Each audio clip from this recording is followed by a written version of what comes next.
Did you know that every major scale has its own chord pattern? Let's decode it together.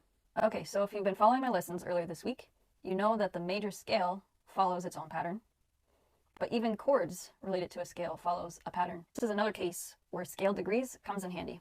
All right, so I have my scale degrees here again, and you'll notice I filled it in with some letters down here. Every major scale follows this chord progression. A major chord, a minor chord, another minor chord, major chord, minor chord, diminished chord, and then back to major chord. So we're going to skip this one for now because we haven't really gone over what diminished chords are.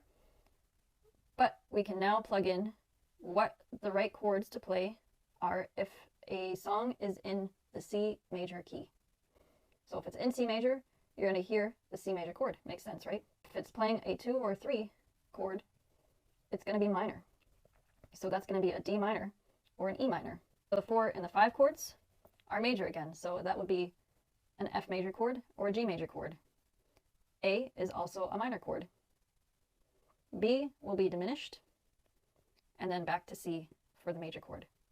So this confuses a lot of people because they think major means only major chords, right? But that's not actually the case.